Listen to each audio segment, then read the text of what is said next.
ರಾಜಧಾನಿ ಬೆಂಗಳೂರಿನಲ್ಲಿ ಜಲದಾಹ ಈಗಲೂ ಕೂಡ ನಿಲ್ತಾ ಇಲ್ಲ. ನೀರಿಲ್ಲ ಶೀರ್ಷಿಕೆಯಡಿ TV9 ಕೂಡ ಅಭಿಯಾನವನ್ನು ಕೂಡ ಹಮ್ಮಿಕೊಂಡಿತ್ತು. ಇನ್ನು ನೀರಿನ ಬವಣೆ ನೀಗಿಸುವಂತಹ ನಿಟ್ಟಿನಲ್ಲಿ ಒಂದು ರೀತಿ ವ್ಯವಸ್ಥೆಗಳು ಕೂಡ ಮಾಡಿಕೊಳ್ಳಲಾಯಿತು. ಇದೀಗ ನೀರಿಲ್ಲದೆ ಪರದಾಡ್ತಾ ಇದ್ದಾರಂತೆ ಬ್ಯಾಡ್ರಹಳ್ಳಿ ಜನರು. ಸಾವಿರಾರು ರೂಪಾಯಿ ಕೊಟ್ಟರೂ ಕೂಡ ಟ್ಯಾಂಕರ್ಗಳು ಮಾತ್ರ ಬರ್ತಾ ಇಲ್ಲ. ನೀರು ಬಾರದಿದ್ರೂ ಕೂಡ ಬಿಲ್ ಕಟ್ಟಬೇಕು ಅಂತ ಅಲ್ಲಿನ ಜನರು ಆಕ್ರೋಶವನ್ನು ವ್ಯಕ್ತಪಡಿಸ್ತಾ ಇದ್ದಾರೆ. ಖಾಲಿ ಬಿಂದಿಗೆಯನ್ನ ಹಿಡಿದು ಘೋಷಣೆ ಕೂಡಿ ಆ ಆಕ್ರೋಶವನ್ನ ವ್ಯಕ್ತಪಡಿಸ್ತಾ ಇದ್ದಾರೆ. ಜಲಮಂಡಳಿ ಕಚೇರಿಗೆ ಮುತ್ತಿಗೆ ಹಾಕುವಂತ ಎಚ್ಚರಿಕೆ ಕೂಡ ಇಲ್ಲಿ ಕೊಟ್ಟಿದ್ದಾರೆ ಅಲ್ಲಿನ ಜನರು. ಸಹಿ ಸಂಗ್ರಹ ಮಾಡಿ ಅಭಿಯಾನ ನಡೆಸಿ ಕಿಡಿಕಾರ್ತಾ ಇದ್ದಾರೆ ಜನರು. ಯಾಕಂದ್ರೆ ಈಗಾಗಲೇ ಬೇಸಿಗೆ ಶುರುವಾಗಿರೋದ್ರಿಂದಾಗಿ ನೀರಿನ ಸಮಸ್ಯೆ ಹೆಚ್ಚಾಗಿದೆ ಬೆಂಗಳೂರಿನಾದ್ಯಂತ. ನಾವು ಗಮನಿಸ್ತಾನೆ ಇದ್ದೀವಿ, ಪ್ರತಿ ಏರಿಯಾಗಳಲ್ಲೂ ನೀರಿನ ಸಮಸ್ಯೆ ಹೆಚ್ಚಾಗಿರುವಂತಹ ಬೆನ್ನಲ್ಲೇ ಇದೀಗ ಆಕ್ರೋಶ ಕೂಡ ವ್ಯಕ್ತಪಡಿಸ್ತಾ ಇದ್ದಾರೆ. ಸಾವಿರಾರು ರೂಪಾಯಿ ಕೊಡ್ತಿದೀವಿ, ಟ್ಯಾಂಕರ್ ನೀರಾದ್ರೂ ತಂದುಕೊಡಿ ಅಂದ್ರೆ ಅದು ಕೂಡ ವ್ಯವಸ್ಥೆ ಆಗಿಲ್ಲ. ಹಾಗಾಗಿ ಇಲ್ಲಿ ಜಲಮಂಡಳಿ ವಿರುದ್ಧ ಕಿಡಿಕಾರ್ತಿದ್ದಾರೆ. ನಮ್ಮ ಪ್ರತಿನಿಧಿ ಶಾಂತಮೂರ್ತಿ ಪ್ರತ್ಯಕ್ಷ ವರದಿಯನ್ನು ಕೊಟ್ಟಿದ್ದಾರೆ, ನೋಡೋಣ. ಸಿಲಿಕಾನ್ ಸಿಟಿ ಬೆಂಗಳೂರಲ್ಲಿ ನೀರಿನ ಸಮಸ್ಯೆ ದಿನದಿಂದ ದಿನಕ್ಕೆ ಹೆಚ್ಚಾಗ್ತಾನೆ ಇದೆ. TV9 ಕೂಡ ನಿರಂತರವಾಗಿ ನೀರಿನ ಸಮಸ್ಯೆಗಳ ಬಗ್ಗೆ ವರದಿಯನ್ನು ಮಾಡ್ತಿರುವಂಥದ್ದು.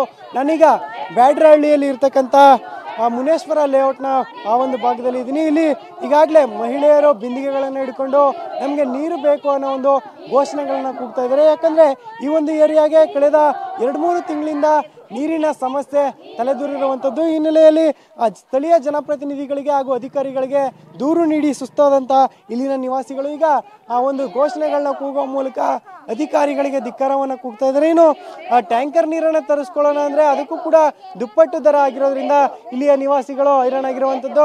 ನಮ್ಮ ಜೊತೆ ಈಗ ಸ್ಥಳೀಯ ನಿವಾಸಿಗಳಿದ್ದಾರೆ, ಮಾತಾಡಿಸ್ತಾ ಹೋಗ್ತೀನಿ. ಅಮ್ಮ, ಈಗ ನಿಮ್ಮ ಬಡಾವಣೆಯಲ್ಲಿ ಎಷ್ಟು ದಿನದಿಂದ ನೀರಿನ ಸಮಸ್ಯೆ ಇದೆ?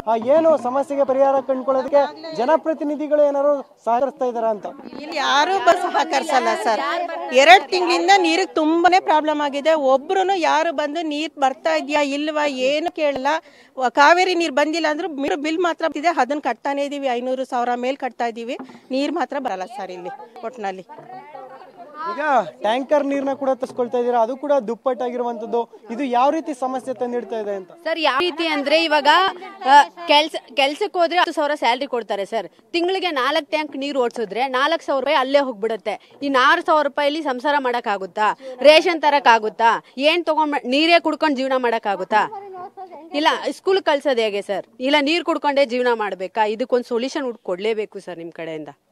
ಈಗ ಬೇಸಿಗೆ ಕಾಲ ಬರ್ತದೆ, ಆದ್ರೆ ಒಂದಷ್ಟು ಕಡೆಗಳಲ್ಲಿ ಪರ್ಯಾಯ ವ್ಯವಸ್ಥೆಯನ್ನು ಮಾಡ್ಕೊಳ್ತಾ ಇದ್ದಾರೆ. ಅಂದ್ರೆ ಟ್ಯಾಂಕರ್ ಮೂಲಕ ಬೇರೆ ಬೇರೆ ವಿಧಾನದಿಂದ ನೀರನ್ನು ತರಿಸ್ಕೊಳ್ತಾ ಇದ್ದಾರೆ. ನಿಮ್ಮ ಕ್ಷೇತ್ರದಲ್ಲಿ ನಿಮ್ಮ ಜನಪ್ರತಿನಿಧಿಗಳು ಮತ್ತೆ BPMP ಮತ್ತೆ BWSSP ಅಧಿಕಾರಿಗಳು ಏನ್ ಹೇಳ್ತಾ ಇದ್ದಾರೆ? ಏನಾದ್ರು ಮನವಿ ಕೊಟ್ಟಿದ್ರ ಅಂತ? ಇಲ್ಲ ಸರ್, ಏನು ಇಲ್ಲ. ನಾವು ಏನು ಹೋಯ್ತೀವಿ, ಏನ್ ಹೇಳ್ತಾರೆ ಅಂದ್ರೆ ಆಯ್ತು ಮೇಡಮ್ ಅವರೇ ಬರ್ತೀವಿ, ನಿಮ್ ಕಷ್ಟನೇ ನಮ್ ಕಷ್ಟ ಅಂತಾರೆ. ಯಾರು ಬರೋದಿಲ್ಲ. ವರ್ಷ ಇದೆಗಳು. ಆಮೇಲೆ ಇನ್ನ ಒಂದು ನಮ್ಗೆ ಏನಾಗ್ತಿದೆ ಅಂದ್ರೆ ಕಾವೇರಿ ವಾಟರ್ ಜೊತೆಗೆ CMC ಮೀಟರ್ನು ಕೊಡ್ತಿದ್ದಾರೆ. ಯಾಕೆ ಕೊಡ್ತಿದ್ದಾರೆ? ನಮ್ಗೆ ಇಲ್ಲಿ ನೀರೇ ಇಲ್ಲ ಅಂದ್ಮೇಲೆ ಬಿಲ್ ಯಾಕೆ ಬರ್ತಿದೆ ನಮ್ಗೆ? ಎಷ್ಟು ಜನ ಇವಾಗ ಪಾಪ ಬಡವರು ಬಗ್ರಿದ್ದಾರೆ, ದಿನನಿತ್ಯ ಕೂಲಿಗೆ ಹೋಗ್ತಿದ್ದಾರೆ. ಇವಾಗ ನೀರ್ ಇಲ್ದಿರಾ ನೀರ್ ಬಿಟ್ರೆ ಸಾಕು ಅಪ್ಪ ಅಂತ ಕೆಲ್ಸಕ್ಕೆ ಹೋಗ್ತಿಲ್ಲ. ಎಷ್ಟೋ ಜನ ಇವಾಗ ಕೆಲ್ಸಕ್ಕೆ ಹೋಗ್ತಿಲ್ಲ. 2-3 ದಿವಸದಿಂದ ನೀರಿಲ್ಲ ಅಂತ ನೀರು ಕಾಯ್ಕೊಂಡು ಕೂತಿದ್ದಾರೆ. ಅಂತ ಪರಿಸ್ಥಿತಿ ತಂದಿಟ್ಟಿದ್ದಾರೆ ನಮ್ಮ ರಾಜಕಾರಣಿ ವ್ಯಕ್ತಿಗಳು. ಯಾಕೆ ಓಟ್ ಹಾಕಿಸ್ಕೊಳ್ಳುವಾಗ ಮಾತ್ರ ಬರ್ತೀರಾ? ಜನಗಳು ಕಷ್ಟಕ್ಕಂದ್ರೆ ನೀವು ಬರೋದಿಲ್ವಾ? ಎಲ್ಲದಕ್ಕೂ ಮುಂದೆ ಬರ್ಬೇಕಲ್ವಾ? ನಾವ್ ಯಾವಾಗ್ಲೂ ನಿಮ್ಮನ್ನ ಬಂದು ಕೇಳ್ತಾ ಇರ್ತೀವ, ನಮ್ಗೆ ಅದು ಮಾಡ್ಕೊಡಿ, ನಮ್ಗೆ ಇದು ಮಾಡ್ಕೊಡಿ. ಯಾವತ್ತೂ ಬಂದಿಲ್ಲ. ನಾವು ಕೇಳ್ತಾರ ನೀರಷ್ಟೇ. ನೀವು ಅದನ್ನೇ ಮಾಡ್ಲಿಲ್ಲ ಅಂದ್ರೆ ನಮ್ ಸಾರ್ವಜನಿಕರಿಗೆ ಇನ್ನೇನ್ ಮಾಡ್ಕೊಡ್ತೀರಾ ನೀವು? ಇದಿಷ್ಟು ಇಲ್ಲಿಯ ನಿವಾಸಿಗಳು ಹೇಳ್ತಾ ಇರುವಂತ ಮಾತು. ಒಟ್ಟಿನಲ್ಲಿ ನಮ್ಮ ಸಮಸ್ಯೆಗಳಿಗೆ ಸ್ಪಂದಿಸಬೇಕಾದಂತ ಜನಪ್ರತಿನಿಧಿಗಳು ಹಾಗೆ ಅಧಿಕಾರಿಗಳು ಮೌನವಾಗಿದ್ದಾರೆ. ಆದ್ರೆ ಸಮಸ್ಯೆಯ ಜೊತೆಯಲ್ಲೇ ಜೀವನವನ್ನು ನಡೆಸುವಂತ ಸ್ಥಿತಿ ಇದೆ. ಇನ್ನಾದ್ರೂ ನಮ್ಮ ಸಮಸ್ಯೆಗಳಿಗೆ ಪರಿಹಾರ ಸಿಗ್ಲಿ ಅನ್ನೋ ಮಾತನ್ನ ನಿವಾಸಿಗಳು ಹೇಳ್ತಾ ಇರುವಂತದ್ದು. ಕ್ಯಾಮ್ರಾ ಪರ್ಸನ್ ಶ್ರೀಕಾಂತ್ ಜೊತೆ ಶಾಂತಮೂರ್ತಿ, TV9 ಬೆಂಗಳೂರು.